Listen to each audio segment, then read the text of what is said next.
नमस्कार दोस्तों, आप सभी का स्वागत है हमारे इस चैनल सिंधु ज्ञान शिक्षा केंद्र में। हमारे इस चैनल के माध्यम से आपको एक दिवसीय एग्ज़ाम जैसे कि रेलवे, बैंकिंग, एसएससी एवं अन्य प्रकार की परीक्षाओं में पूछे जाने वाले जीके, जीएस एवं करंट अफेयर के प्रश्न एवं उत्तर हमारे एक्सपर्ट शिक्षक समूह के द्वारा तैयार किए गए प्रश्नों को कवर करवाया जाएगा, जो कि आपकी आने वाली आगामी परीक्षाओं के लिए अत्यधिक महत्वपूर्ण होंगे। आप हमारे चैनल पर वीडियो देखने के लिए चैनल को सब्सक्राइब करना ना भूलें। धन्यवाद। भौतिक राशियाँ, फिजिकल क्वांटिटीज, वे सभी राशियाँ जिन पर एक नियत संख्या द्वारा व्यक्त किया जा सकता है तथा अप्रत्यक्ष रूप से मापा जा सकता है, भौतिक राशियाँ कहलाती हैं। अदिश राशियाँ, वे भौतिक राशियाँ जिनमें केवल परिणाम होता है, दिशा नहीं होती, उन्हें अदिश राशियाँ कहा जाता है।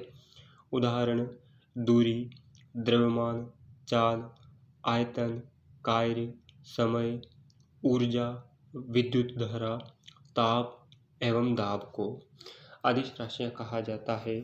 और उसी प्रकार सदिश राशियाँ, वे भौतिक राशियाँ जिन्हें युक्त करने के लिए परिणाम के साथ साथ दिशा की भी आवश्यकता होती है, सदिश राशियाँ कहलाती है। उदाहरण: विस्थापन, वेग, त्वरण, बल, संवेग आदि। और मात्रक, यूनिट, वह प्रमाणिक माप जिससे तुलना करके भौतिक राशि का मापन किया जाता है, मात्रक कहलाता है। जैसे लंबाई का मात्रक मीटर, समय का मात्रक सेकंड, बल का मात्रक न्यूट्रॉन है। और भौतिक राशियाँ एवं उनके मात्रक, तो दोस्तों इसमें राशि, मात्रक या एसआई यूनिट और राशि और मात्रक एसआई यूनिट समय सेकंड में दिया गया है, जो कुछ इस प्रकार से है दोस्तों। और यह क्वांटिटी आपके आने वाली किसी भी एग्ज़ाम, चाहे वह रेलवे की हो या बैंकिंग में हो, अवश्य पूछे जाएंगे दोस्तों। राशि, पहली है लंबाई, जिसका मात्रक होता है मीटर, और दूसरी है द्रव्यमान, जिसका मात्रक है किलोग्राम, तीसरी है समय, जिसका मात्रक है सेकंड, चौथी है कार्य, ऊर्जा, और इसका मात्रक है जूल, विद्युत धारा, इसका एसआई मात्रक एम्पियर है, और ताप का एसआई मात्रक केल्विन है, तीव्रता का एसआई मात्रक कैंडला होता है, और कोण का एसआई यूनिट रेडियन होता है, त्वरण की एसआई इकाई मीटर सेकेंड है, और बल की है न्यूट्रॉन, दाब का है पास्कल, और राशि मात्रक वेग का है मीटर सेकेंड, कोणीय वेग का है रेडियन सेकेंड, आवृत्ति का है हर्ट्ज, संवेग का है किलोग्राम मीटर बटे में सेकेंड, आवेग का ऐसा यूनिट है न्यूट्रॉन सेकेंड, और पृष्ठ तनाव का ऐसा मात्रक है न्यूट्रॉन बटे मीटर, विद्युत आवेश का ऐसा मात्रक है कूलाम, विभवांतर का है वोल्ट, विद्युत प्रतिरोध का है ओम, विद्युत धारिता का है फैराडे, और चुंबकीय फ्लक्स का है वेबर। आगे कुछ इस प्रकार से हैं। शक्ति का है वाट, क्षेत्रफल का है वर्ग मीटर, आयतन का है घन मीटर, चाल की ऐसा यूनिट है मीटर बटे सेकेंड, और ज्योति फ्लक्स की है ल्यूमेन, प्रतिदीप्ति घनत्व का है लक्स, और प्रकाश तरंग दैर्घ्य का है एंगस्ट्रॉन, प्रकाशीय दूरी का है प्रकाश वर्ष। तो दोस्तों ये कुछ इम्पोर्टेंट राशियाँ एवं उनके एसआई मात्रक है, जो दोस्तों सभी प्रकार की लगभग राशियाँ हैं, उनका एसआई मात्रक यहाँ पर आपको कवर करवाया गया है।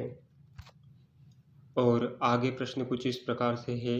पहला प्रश्न है, विद्युत बल्ब बदलता है ऑप्शन क्रमांक पहला है रासायनिक ऊर्जा को प्रकाश और ताप ऊर्जा में, दूसरा है विद्युत ऊर्जा को ताप ऊर्जा में, तीसरा है विद्युत ऊर्जा को यांत्रिक ऊर्जा में और चौथा है विद्युत ऊर्जा को प्रकाश व ताप ऊर्जा में। तो जो इसका सही उत्तर होगा वह है ऑप्शन नंबर चौथा, विद्युत ऊर्जा को प्रकाश व ताप ऊर्जा में।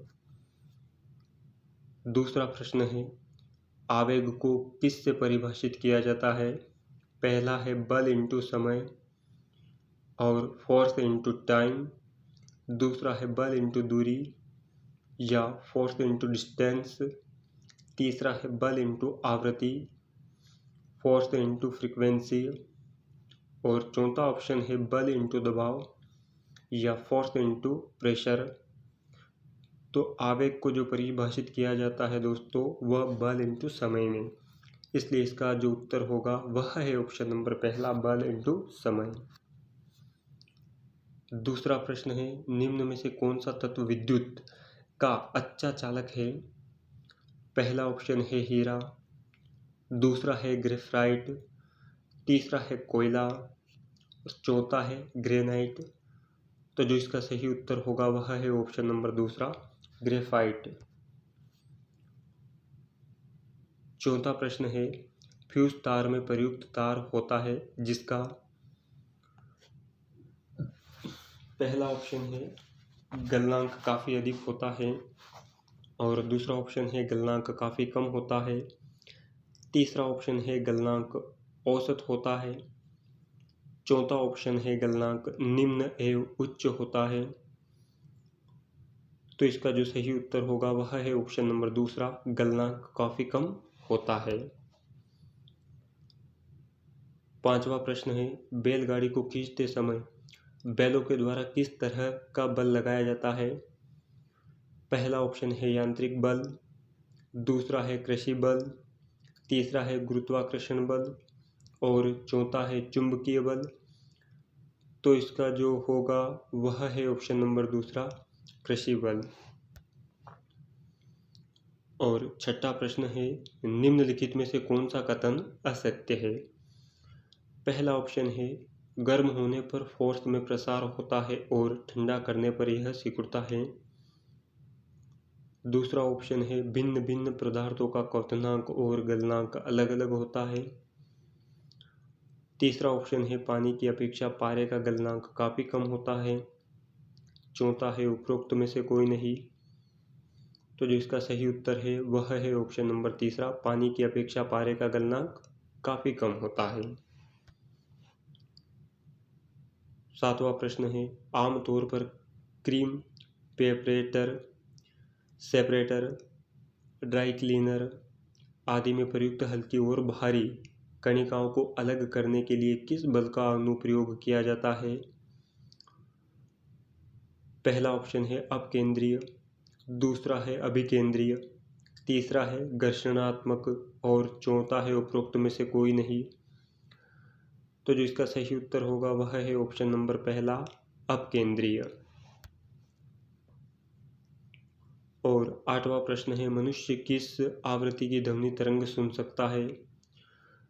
पहला ऑप्शन है 20 हर्ट्ज से 20,000 हर्ट्ज और दूसरा है 20 हर्ट्ज से निम्न, तीसरा ऑप्शन है 20,000 हर्ट्ज से अधिक और चौथा है इसकी कोई सीमा नहीं। तो जो इसका सही उत्तर होगा वह है ऑप्शन नंबर पहला, 20 हर्ट्ज से 20,000 हर्ट्ज तक की ध्वनि मनुष्य सुन सकता है। और नौवां प्रश्न है चमगादड़ अंधेरे में किसकी मदद से उड़ने में सक्षम होते हैं? पहला ऑप्शन है इंफ्रारेड किरण, दूसरा है अल्ट्रासोनिक तरंग, तीसरा है ध्वनि तरंग और चौथा ऑप्शन है पराबैंगनी किरण। तो जो दोस्तों इसका सही उत्तर होगा वह है ऑप्शन नंबर दूसरा,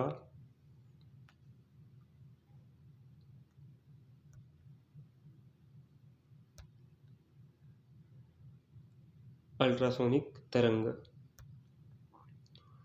और 10वां प्रश्न है पृष्ठ तनाव का SI मात्रक है newton upon metre square, joule upon metre and newton upon metre और जूल अपॉन मीटर स्क्वायर। तो जिसका सही उत्तर होगा वह है option number 3, newton upon metre. कुछ इम्पोर्टेंट फैक्ट दोस्तों जो कि इस प्रकार है। दिए गए समय अंतराल में वस्तु का विस्थापन धनात्मक, ऋणात्मक अथवा शून्य हो सकता है। दोस्तों ये चीज़ें आपकी एग्ज़ाम के लिए इम्पोर्टेंट है, इसलिए आप इसे ध्यानपूर्वक सुने एवं इसको याद करने के लिए वीडियो को पॉज करके दोबारा ज़रूर देखें एवं अपनी बुक में कॉपी और पेन लेकर बैठे एवं इन पॉइंट को ज़रूर नोट डाउन करें। दो बिंदुओं के बीच किसी वस्तु का विस्थापन उन बिंदुओं के बीच न्यूनतम दूरी है। किसी दिए गए समय अंतराल में वस्तु द्वारा तय की गई दूरी वस्तु के विस्थापन के अधिक अथवा बराबर हो सकती है, परंतु किसी भी स्थिति में यह विस्थापन से कम नहीं हो सकती। और आगे बढ़ते हुए 11वां प्रश्न है दोस्तों, यदि किसी द्विधातु पट्टी को गर्म किया जाता है तो यह, पहला ऑप्शन है बिल्कुल नहीं मुड़ेगा, दूसरा है न्यूनतम तापीय प्रसार गुणांक के साथ धातु की ओर मुड़ेगा, और तीसरा ऑप्शन है उच्चतर तापीय प्रसार गुणांक के साथ धातु की ओर मुड़ेगा, चौथा ऑप्शन है कुंडली के रूप में लिपट उठेगा। तो इसका जो सही उत्तर है वह है ऑप्शन नंबर तीसरा, उच्चतर तापीय प्रसार गुणांक के साथ धातु की ओर मुड़ेगा। और 12वां प्रश्न है, त्वरण की एसआई इकाई क्या है? Metre upon second square, metre upon seconds और neutron upon second square, all of this. तो जो इसका सही उत्तर होगा वह है ऑप्शन नंबर पहला, मीटर अपॉन सेकेंड स्क्वायर। 13वां प्रश्न है, बादलों में विद्युत आवेश होता है, इसे किसने प्रमाणित किया है? पहला ऑप्शन है फैराडे ने, दूसरा है कूलॉम ने, तीसरा है अल्बर्ट आइंस्टीन ने और चौथा है बेंजामिन फ्रैंकलिन ने। तो दोस्तों इसका जो सही उत्तर होगा वह है ऑप्शन नंबर 4, बेंजामिन फ्रैंकलिन ने। दोस्तों इस क्वेश्चन की और इस प्रकार के क्वेश्चन की विस्तृत जानकारी के लिए आने वाले दिनों में आप हमारे YouTube चैनल को सब्सक्राइब करना ना भूलें, क्योंकि सभी प्रकार के विषयों के सब्जेक्ट वाइज वीडियो हमारे चैनल के द्वारा ऑनलाइन माध्यम से आपको प्रोवाइड करवाए जाएंगे। तो इसका जो सही उत्तर होगा वह है 4th नंबर, बेंजामिन फ्रैंकलिन ने। और 14वां प्रश्न है, निम्न में से किस प्रकार के लेंस के प्रयोग से मायोपिया जिसे कहते हैं दूरदृष्टि दोष को सुधारा जा सकता है? पहला है उभय अवतल, दूसरा है अवतल, तीसरा है उत्तल और चौथा है समतल अवतल। तो इसका जो सही उत्तर होगा वह है ऑप्शन नंबर दूसरा, अवतल लेंस के माध्यम से मायोपिया को दूर किया जा सकता है।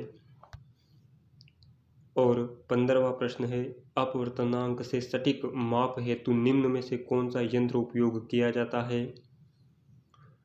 पहला ऑप्शन है फोटोमीटर, दूसरा है स्पेक्ट्रोमीटर, तीसरा है माइक्रोमीटर और चौथा ऑप्शन है स्फेरोमीटर। तो जो इसका सही उत्तर होगा वह है ऑप्शन नंबर पहला, फोटोमीटर। और 16वां प्रश्न है, निम्न में से किस माध्यम से ध्वनि की गति सबसे अधिक होती है? पहला ऑप्शन है वायु, दूसरा है कांच, तीसरा है जल, चौथा है लकड़ी। तो जो इसका सही उत्तर होगा वह है ऑप्शन नंबर दूसरा है, कांच में ध्वनि की गति सबसे अधिक होती है। दोस्तों याद रहे कि ये जो ऑप्शन दिए गए हैं इसके अकॉर्डिंग तो कांच होगा, बट अगर आपसे पूछा जाए कि किस माध्यम में ध्वनि की गति सबसे अधिक होती है तो निर्वात में सबसे अधिक ध्वनि की गति होती है। और 17वां प्रश्न है, लघु विद्युत धाराओं का पता लगाने एवं मापने हेतु निम्न में से कौन सा यंत्र का प्रयोग किया जाता है? पहला ऑप्शन है अमीटर, दूसरा है फ्लक्स मीटर, तीसरा है गैल्वेनोमीटर और चौथा है वोल्टामीटर। तो इस प्रश्न का जो सही उत्तर होगा वह है ऑप्शन नंबर थर्ड, गैल्वेनोमीटर का प्रयोग किया जाता है। और 18वां प्रश्न है, श्रव्य परिसर की सबसे ऊपरी सीमा निम्न में से किसके पास है? पहला ऑप्शन है मानवों में, दूसरा है कुत्तों में, तीसरा है बैल में और चौथा है चमगादड़ों में। तो जो इसका सही उत्तर होगा वह है ऑप्शन नंबर फोर्थ, चमगादड़ों में। और 19वां प्रश्न है, चुंबकीय वाहक बल यानी मैग्नेटिक मोटिव फोर्स का मात्रक है। पहला ऑप्शन है साइक्रोमीटर, दूसरा है एनीमोमीटर, तीसरा है लिसीमीटर और फोर्थ है वेबर। तो चुंबकीय वाहक बल का जो एसआई यूनिट है दोस्तों, मैं पहले भी बता चुका हूँ। इसका जो सही उत्तर होगा वह है ऑप्शन नंबर फोर्थ, वेबर। और 20वां प्रश्न है, वायुमंडलीय आर्द्रता किस पैमाने के द्वारा मापी जाती है? पहला ऑप्शन है साइक्रोमीटर, दूसरा है एनीमोमीटर, तीसरा है लिसीमीटर और चौथा है हाइड्रोमीटर। तो जो इसका सही उत्तर होगा वह है ऑप्शन नंबर फोर्थ, हाइड्रोमीटर।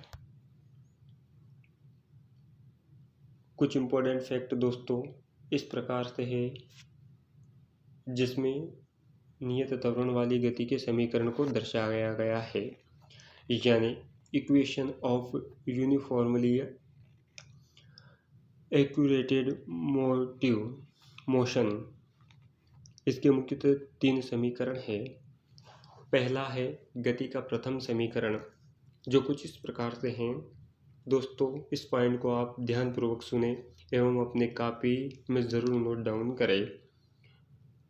यदि प्रारंभिक वेग u वाली वस्तु नियत त्वरण a से गतिशील हो तो t समय पश्चात वस्तु का वेग क्या होगा?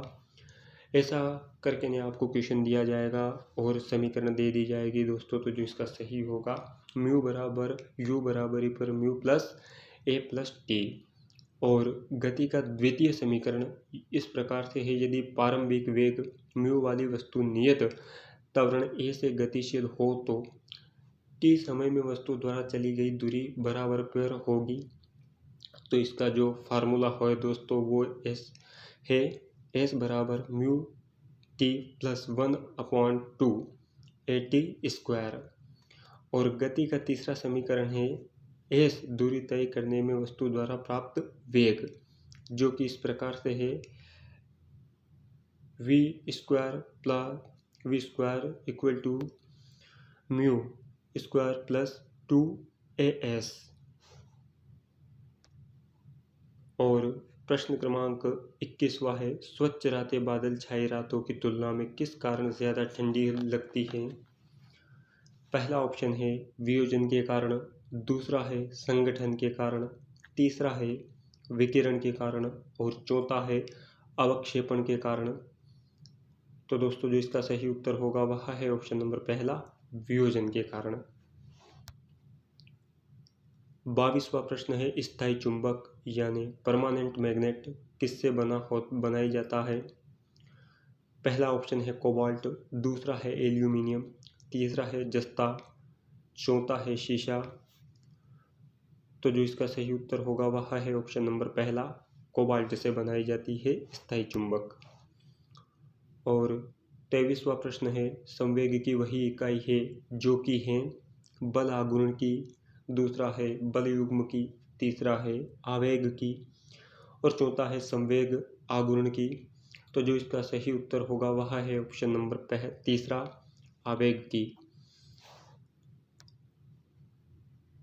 प्रश्न क्रमांक 24वां है, बर्फ जमी झील के अंदर मछलियां जीवित रहती है क्योंकि? पहला ऑप्शन इस प्रकार से है, मछलियां नियत तापी जीव हैं। और दूसरा है मछलियां बर्फ में शीत निष्क्रिय हो जाती है। तीसरा ऑप्शन है झील की तली पर बर्फ जल नहीं जम पाता। और चौथा ऑप्शन है बर्फ ऊष्मा का उत्तम चालक है। तो इसका जो मेन कारण है दोस्तों वह है ऑप्शन नंबर थर्ड, झील की तली पर जल नहीं जम पाता है। इसी के कारण झील के अंदर बर्फ जमने के बाद भी मछलियाँ जीवित रहती हैं। और 25वां प्रश्न है, हमें अधिक पसीना तब आता है जब वायु का क्या होता है। पहला ऑप्शन है तापमान अधिक हो और वह शुष्क हो। दूसरा है तापमान अधिक हो और वह आर्द्र हो। और तीसरा ऑप्शन है तापमान कम हो और वह आर्द्र हो। और चौथा ऑप्शन है तापमान कम हो और वह शुष्क हो। तो इसका जो सही उत्तर होगा वह है ऑप्शन नंबर दूसरा, तापमान अधिक हो और वह आर्द्र हो। तो दोस्तों ये थे फिजिक्स यानी भौतिक विज्ञान के कुछ 25 महत्वपूर्ण प्रश्न एवं आगे आने वाले वीडियो में हमारे द्वारा भौतिक या फिजिक्स से संबंधित अन्य क्वेश्चन करवाए जाएंगे जिसमें आपकी